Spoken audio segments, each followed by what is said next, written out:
Hey guys, what's up? Welcome back to the channel. It's Cynicalex, and today I want to talk to you about the story mode ultimate fragment farming, because as of this Hawkeye update, they added in autoplay, they removed all of the environmental hazards, and they basically made it so that you can farm at least a day's worth of tier 3 materials, plus the chance of getting premium items every single day. So you know how we've been asking for 10 world boss runs? Well, this is basically sort of like 10 world boss runs, except the other 5 world boss runs, you run this on auto and you spend, 100 to 200 energy and you get a bunch of bios, you get a bunch of fragments, you combine those fragments, open the boxes, get a bunch of tier 3 materials, and then get the chance of getting CTPs, Odin's Blessings, premium cards, etc. And for those of you that don't have the recommended characters, you're probably thinking, well, this is not worth it for me to autoplay, right, Alex? Wrong. You should still autoplay this every single day as much as you can, i.e. as many stages as you can, at least once per day for every single stage, because just surviving with all 3 characters, even if none of them are selected character bonus characters, like even if you don't have Doom, Captain Marvel, or Hela, you still have a 25% chance to get the fragment. And then if you have these characters for the synergy bonus and these characters never change, then you have a 50% chance for that 25% to be doubled. On top of the fact that if you don't get the fragment, you still get tier 3 materials, and then those tier 3 materials can be synergy, and they can be doubled as well from this double bonus. That's right. So there's really no reason at all for every single player of this game to not be farming this. If you're not farming this content, you're really missing out on a lot. This is basically the second best content in the game to play at this point, right behind World Boss Ultimate and World Boss Legends. So I'm going to be going through some stages for you guys. I'm going to show you my teams and how they run. I'm going to give you guys some expert tips, and then I'm going to show you my super secret work that I slaved over this for a few hours. So please like the video and tell me what you think at the end. I'm not going to tell you just yet, but I have the data on every single character that has ever been one of the recommended characters for all of the stages since this started back in January of 2021. So I have 14 months worth of data, and I calculated and added up every single time that a character appeared. Like, for example, Dr. Doom has appeared 5 times as a recommended, as a fragment bonus character since he was introduced in May, I believe, of 2021. So on average, he's shown up like, 75%, or not 75, but anyways, he's shown up less than once a month, sort of thing. So I'm going to share with you guys the characters that are most frequently used and show up the most, and the characters that show up the least. Because I was thinking, I wanted to give you guys an advice on, who should you tier 3 or transcend if you're trying to get more fragments, because people actually have that question, and especially have that question when it comes to selectors. The tier 3 selector that we're going to get next month, and the transcended selector we're going to get next month for the anniversary, presumably, right? And you probably are just going to say, well, I'll just choose the characters that I need for that month. I'll just look at that month in April or May of the year, or whenever month it is, and I'll just look and see who appears the most. Oh, okay, this character appears the most. I'll choose them. I guess I'll choose Shadow Shell or whatever. Wrong. I want to give you even better advice, because that advice doesn't take into account how often these characters have appeared. Maybe next month Gilgamesh is going to appear 5 times, and you're going to think he's a really good option to transcend just for the fragment farming, but then you look and you see, since Gilgamesh was introduced, he's only appeared 3 times. In 5 months, he's only appeared 3 times, so he's averaging less than once a month appearance. For these missions, you obviously want to have the recommended characters, but what happens if you don't have the recommended characters? Well, here's what you want to do. I sort of did some testing here. Originally, I thought that if you're missing one of the characters, so in this case, I have War Tiger and Thanos, but I don't have Morbius, then I thought, okay, you would just put one character on your team, like let's say just put Human Torch, and then it would fill the team up with the other characters, War Tiger and Thanos. That's not how it works. For whatever reason, the way that it works is it will take the leftmost character. So what you want to do is just fill your team, have one dedicated team slot with just 3 random characters, but of course one of them won't be random. One of them will be one of your fastest story mode fragment farming characters, whether it's Human Torch or Loki, someone like that, or someone super tanky like Sentry, etc. And you're going to want to put that character on the left.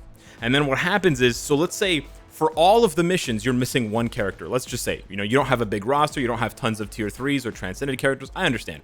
So you take your super farmer, your super fast farmer like Human Torch or Loki, etc., and you put them on the left, right? The other 2 characters don't matter. The leadership doesn't matter being Kate Bishop, and the right side doesn't matter being Heimdall. And then when you click on the icon, the clear ticket icon in between the energy and the other one, and then you click auto designated characters, use auto designated characters, or auto use designated characters, not the repeat, this one here. When you click that and you click start, what's going to happen is it's going to fill up the team with War Tiger and Thanos, and then it's going to add in that first character from your team, which in this case is Human Torch. Now, it's a little bit annoying because, as you can see, War Tiger is the lead, not Human Torch, so you do have to switch to Human Torch. And for this particular stage, this strategy doesn't work specifically with Human Torch because he deals energy damage, and this stage requires physical damage. So when you are choosing your super fast farmers like Loki and like Human Torch, you should also choose at least one physical damage character who can go through the mobs really, really quickly, like, I don't know, Captain America Falcon or something like that, so that you have a range of characters for these missions. But basically, you can still auto farm, and then the next mission will come, and let's say for the next mission you have, I don't know exactly who is required for the next mission, but let's just go ahead and take a look. So let's say for the next mission there, 2-1, let's say you had Cyclops and Iron Fist, but you didn't have Betsy. Well, what it would do is it would fill in Cyclops, it would fill in Iron Fist, but then it would fill in Human Torch from your team instead of Betsy. And then you can just cycle through all these stages and farm them super fast, with that left side character being the one that you want. So that is my tip for you guys that do not have every single recommended character, and especially if you have a 1 character gap on every mission, you can actually farm faster than we can if we're using the 3 characters, because you can just abuse that one super fast farming character like Human Torch, Cable, Loki, etc. To just blast through the missions. Now, one of the hardest sets of missions is the Thanos End of the Future mission. So I want to run these with you guys now, and I want you guys to see what it looks like from sort of a maxed out accounts perspective. Just take a look, or at least if you can, once a month, preferably at the beginning of the month, and that's what I'm going to be doing. So on April 1st, I'm going to be watching, I'm going to do 1 day of watching all of the runs on auto to identify which runs my account and my characters have the most difficulty with. So I know by watching this run, and you're seeing it right now, my characters have no difficulty. So I don't have to worry about or risk losing some fragments or whatever, spending my energy and not getting the full value by just auto playing it and not paying attention. I know that I can just close my eyes, let it go, and Doom is going to carry me, right? And here we go against Anti-Man here. But yeah, that's not the case, by the way, for the second stage. It's really not the case at all. We're done the first mission, and again, you can auto these repeatedly, even if you don't get the, like, even after you've gotten the fragments, if you just want to get the bios and the Norn Stones and the type enhancement kits. So here on the second stage is sort of the polar opposite of the first stage, right?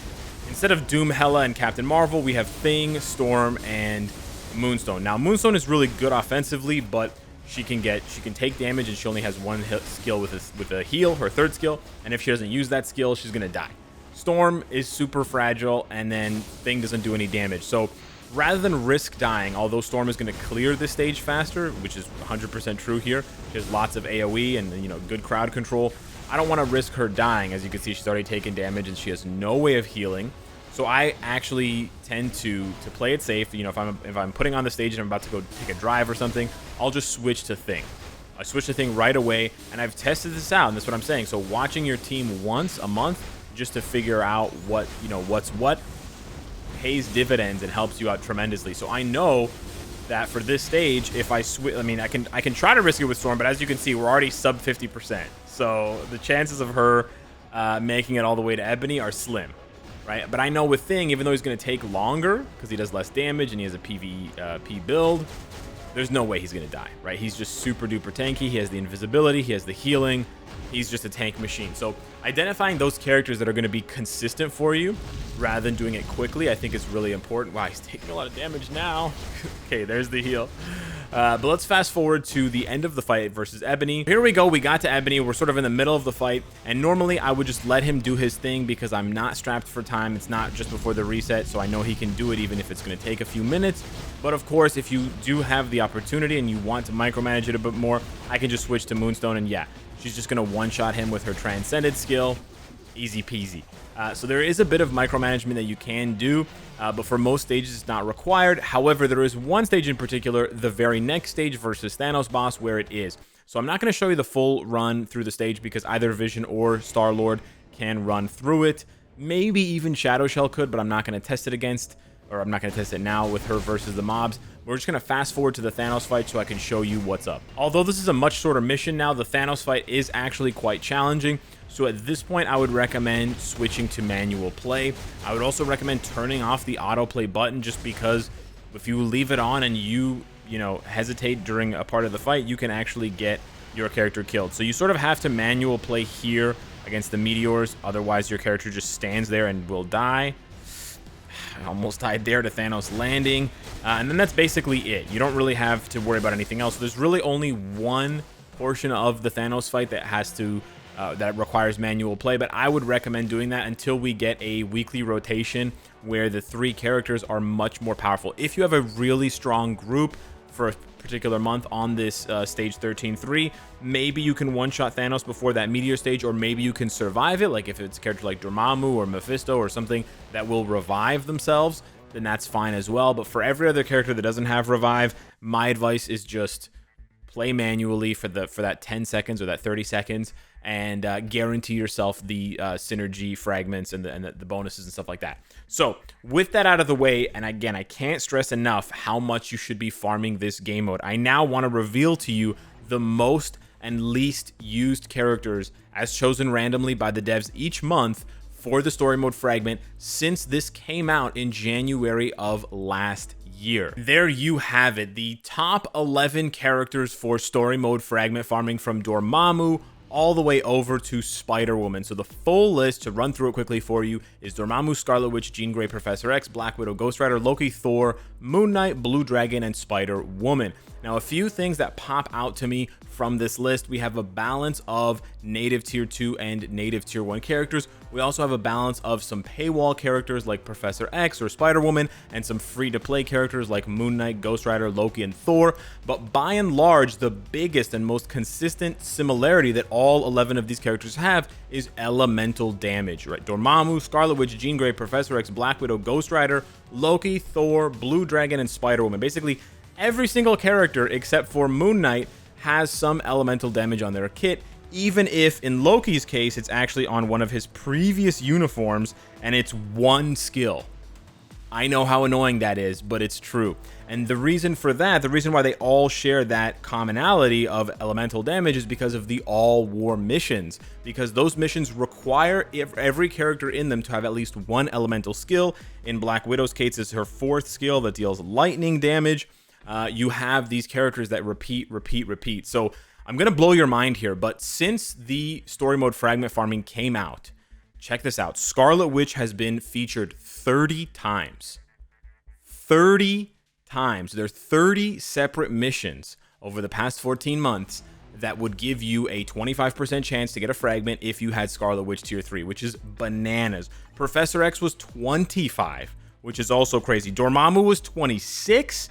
Ghost Rider and Jean Grey were 23 and 24 respectively, and then Moon Knight, Thor, and Loki were in the 21 to 22 range, along with Black Widow and Blue Dragon, and Spider-Woman was sadly also a very high 24 times.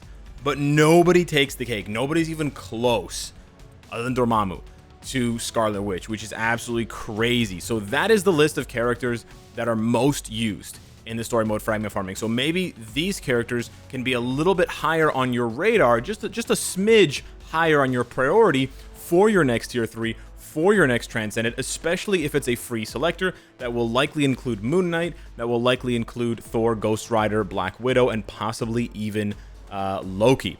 Now let's do the reverse. Let's look at characters that have been able to be chosen, right? Characters who have been tier 3 or Transcended for months, but they've just not been chosen. Because of course, new characters, like let's say Adam Warlock, has never been in story mode Fragment farming. Yeah, because he got his tier 3 a couple months ago. But what about a character like Ares? These 16 characters have appeared so few times, despite having their tier 3 or Transcendence for months, that it honestly feels like the devs are avoiding them. Now, this is a little bit more tricky because unlike the previous list of characters who have been used, there is always the possibility that these characters could suddenly see an uptick in their usage, especially if the devs watch this video. So don't blame me if suddenly you start seeing Jessica Jones, Mystique, and Molecule Man added to a whole bunch of missions. However, if we look at a lot of these characters, I chose them for 2 reasons. One, they appear less than 12 times.